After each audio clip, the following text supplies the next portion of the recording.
Have you ever felt like you perfectly understand the rules of the world around you, but they just don't feel like your rules? Oh, yeah. Like you've been handed this dense, highly complicated rule book for a game, and you've memorized it. Right. And you can even play the game convincingly well. Yeah. But deep down, there is this lingering, inescapable sense that you are just sitting at the wrong table entirely. Yes. It's this incredibly common yet, almost entirely unspoken human experience. Absolutely. And so if you're listening to this right now and you have ever felt like you're navigating a system that simply wasn't designed for you, well, this deep dive is built entirely for you. It really is. Today, we're exploring a truly radical framework for understanding that feeling.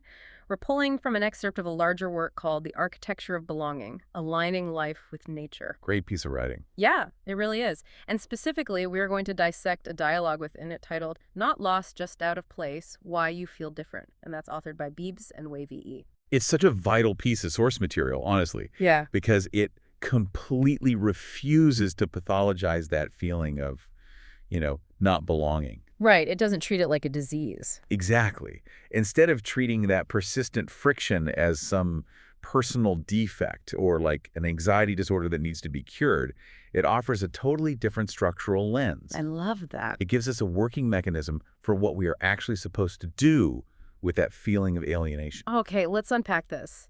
Because the framing of the problem here, it upends decades of conventional self-help. Oh, it completely flips it on its head. Usually the conversation around fitting in assumes the environment is fixed, right? And the individual just needs to, well, try harder. Put your head down and do the work. Exactly. But the dialogue zeroes in on the fact that this feeling of not belonging, it rarely looks like some dramatic cinematic breakdown. No, it's much more insidious than that. Beebz and WAV-E describe it as this baseline hum of wrongness. A hum of wrongness. That's such a good phrase. Right. You're checking all the boxes. Yep. You're doing the things you're supposedly required to do to be a functional member of society.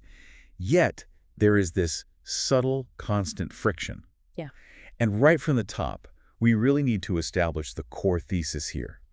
We are looking at this friction not as a psychological flaw, but as a severe structural mismatch. A mismatch between, like, a person's inherent nature and the environment they've been placed in. Precisely. That phrase, structural mismatch, that is the key that unlocks this entire concept. It really is the foundation. Because the historical default human reaction to that hum of wrongness is to immediately turn inward. Always.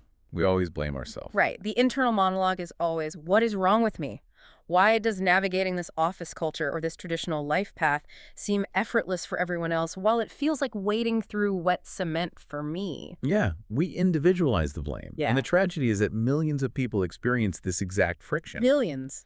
But because they assume they're the only one struggling, they just don't vocalize it. They just hide it. Exactly. Instead, they overcompensate. They adapt. They twist their personalities. They essentially mask their true nature to force a fit, hoping the friction will eventually just disappear. But it doesn't, does it? The cognitive dissonance is always there. It remains. And what's fascinating here is the underlying mechanism of why that happens.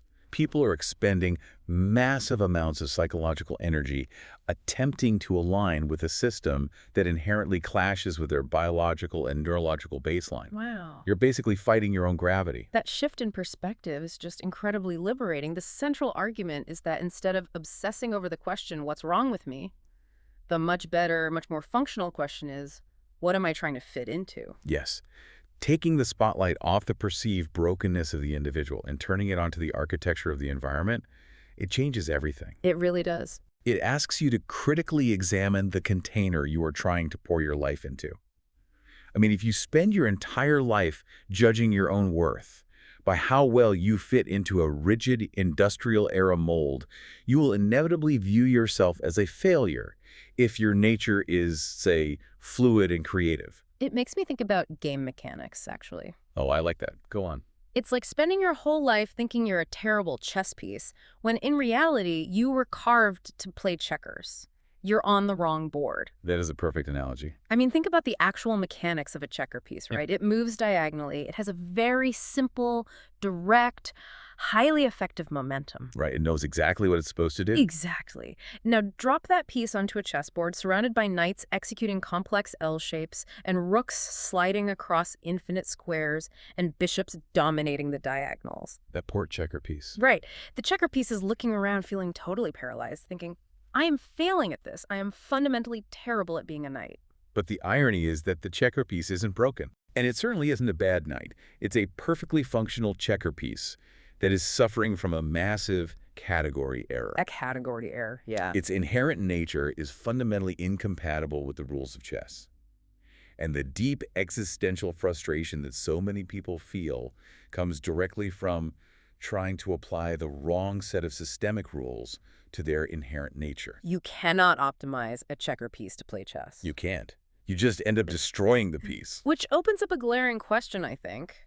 If it feels that uncomfortable, and if the friction is that obvious, why do we force ourselves onto the wrong board in the first place? That is the million-dollar question. Like, why is the default setting of the human brain to just grit our teeth, ignore the friction, and try to be a knight anyway? Well, that brings us directly to the power of early conditioning. The dialogue between WAV-E and Beebz points out that we don't choose our initial game board. We really don't. From the moment we entered the educational system, we are handed a very specific, highly formalized blueprint for what a quote-unquote successful life is supposed to look like. It's the classic trifecta, right? School, work, and routine. Exactly. But it's more than just the institutions themselves. It's the specific cadence of them. The cadence. Tell me more about that. You are taught to sit at a desk for 8 hours. Yeah. You respond to external bells and alarms. Oh, like Pavlov's dogs. Basically, yeah. You learn a standardized curriculum at the exact same pace as 30 other people. You graduate, and you immediately transition that exact same conditioned cadence into a corporate 9-to-5 job. It's seamless. It is. You commute, you climb a linear ladder, you follow the established rhythm of a 2-day weekend. Now, the text is very careful to acknowledge a crucial reality here. Which is? For a certain percentage of the population, that industrial blueprint actually works beautifully.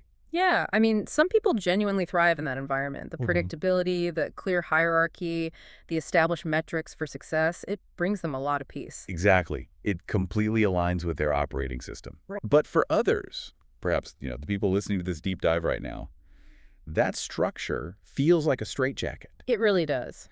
And the profound takeaway from the source material is that when the traditional blueprint fails a person, society is really quick to label that person as unmotivated or difficult or broken. When the reality is simply that their operating system requires a different environment to function. Exactly. But wait, I have to play devil's advocate here for a second. Go for it. Doesn't society need rules, routines, and schools just to function? I mean, we can't all just abandon our jobs and wander off into the woods because the corporate hierarchy feels a little unnatural, right? Sure. We need taxes paid, traffic lights obeyed, people to show up to meetings on time.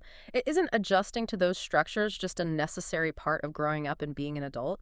That is the exact friction point the authors tackle. And it requires parsing the difference between basic societal cooperation and what the text defines as shrinking. Shrinking, okay. The framework isn't advocating for anarchy.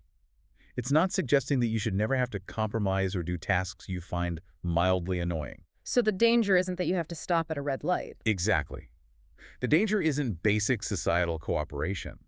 The danger is when people shrink, adapt, and become smaller versions of who they are, merely to fit a structure that never felt right. That word shrinking is just so evocative. Where is the line between cooperating and shrinking?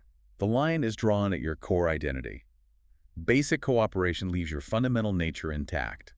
Shrinking, as described in the dialogue, is an active, sustained suppression of your nature, just to make yourself palatable to an environment that doesn't actually value you. Oh, wow. It is the creative person who forces themselves to become a hyper-analytical spreadsheet manager, silencing their intuition until they forget they even have it. It's the checker piece, actively filing down its own edges, carving away its own wood, trying to physically whittle itself into the shape of a knight. That's exactly it.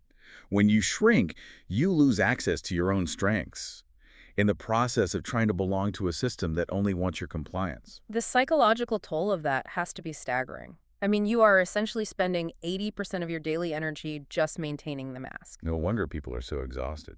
Right. Seriously. It means the burnout we feel isn't necessarily from working too many hours. It's the exhaustion of our own nature being compressed. And that compression creates this terrible feedback loop of misery. The more you shrink to fit the mold, the more disconnected you feel from your own life. You become a passenger in a vehicle you don't even want to be driving. Right. So if shrinking and making ourselves smaller is the entirely wrong reaction to this discomfort, what is the right reaction? What are we supposed to do when we feel it? This is where Beebz and WAV-E Yeah. introduced the concept of the signal.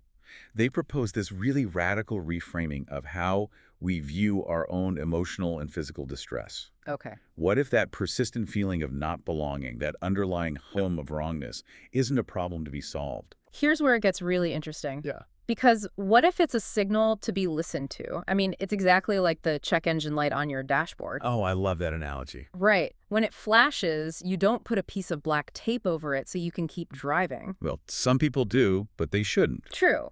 But ideally, you pull over because the car is trying to tell you something is unaligned. Exactly. Mm. It's a literal physiological indicator of misalignment. Most people ignore the dashboard light and try to adjust themselves instead. We wage war against our own signals. We really do. The premise is that your body and your subconscious mind are actively trying to communicate with you. They're raising an alarm, explicitly telling you that the environment you are forcing yourself into does not match the nature of who you are. We treat the signal as the enemy. We think the alarm bell is the fire. Precisely because listening to the signal is disruptive. It requires confronting the fact that the path you are on might be fundamentally wrong for you. That's a terrifying thought for a lot of people. It is. But the authors emphasize the vital importance of actively listening to the discomfort rather than medicating or suppressing it. The discomfort is the very thing trying to warn you before you spend your entire life playing on the wrong game board. Okay, so let's put this into practice. Once you finally listen to the check engine light, how do you actually fix the alignment? Right? The actionable steps. Yeah. If the solution isn't to shrink yourself to fit the world, how do you recalibrate?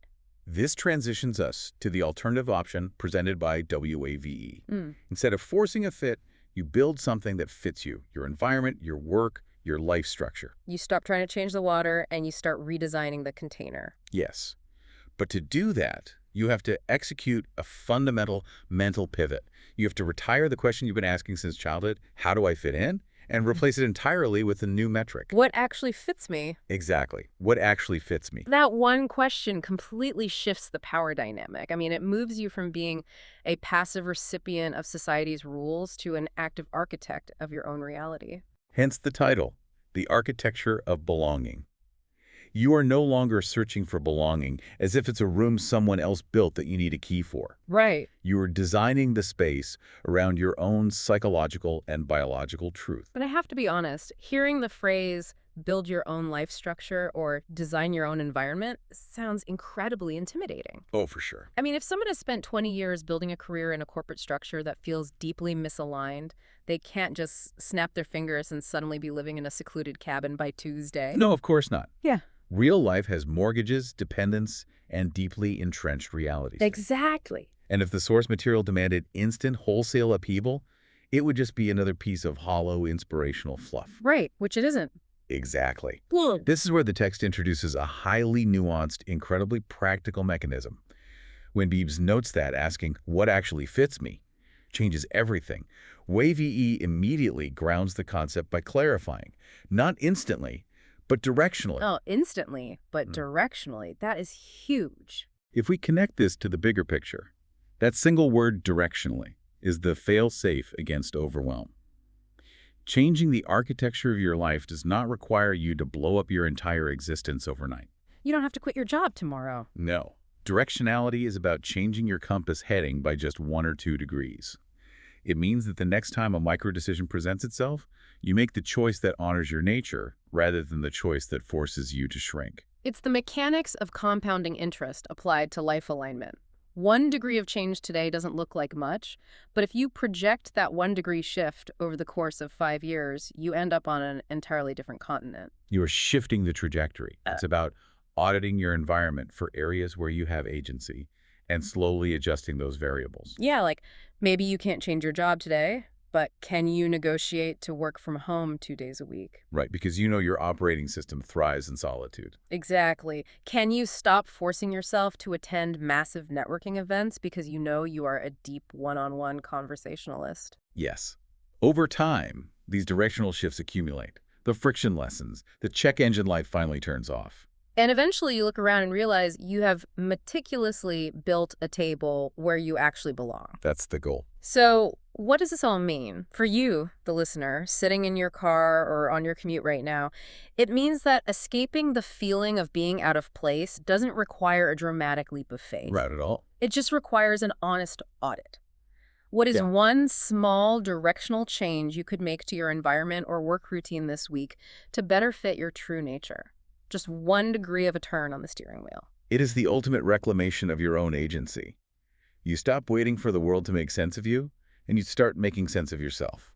To recap the amazing terrain we've covered today, we started by recognizing that subtle, lingering feeling of not belonging. Yep. We framed it not as a personal failure, but as a structural mismatch, like a checker piece trying to survive on a chessboard. We explored the heavy trap of our early conditioning and the danger of shrinking ourselves to fit a pre-packaged societal routine. We reframed discomfort, moving it from a problem to be solved to a helpful, flashing check engine light that demands to be listened to. And finally, we pivoted our focus from the impossible task of how do I fit in to the liberating pursuit of what actually fits me. Moving directionally toward a life of our own design. I think the most fitting way to encapsulate this entire philosophy is to return to the source material itself. Please do. The dialogue between Beebz and WAV-E concludes with this really powerful paradigm-shifting thought. They write, what if you're not lost? What if you've just been trying to follow a path that was never yours? Maybe you're not meant to fit into this world. Maybe you're here to create your own version of it. Wow. That completely flips the narrative. It really does. It takes that heavy, isolating burden of feeling out of place and transforms it into the exact blueprint you need to build something entirely new. Beautifully said. And as we wrap up this deep dive, we want to leave you with a final, lingering question that builds upon everything we've talked about today. Something to mull over. Exactly. If you were given permission to completely stop playing the game you were handed today, what is the very first rule of the game you would design for yourself tomorrow? I love that. Thank you so much for joining us on this deep dive. Keep listening to your signals, keep moving directionally, and we will catch you next time.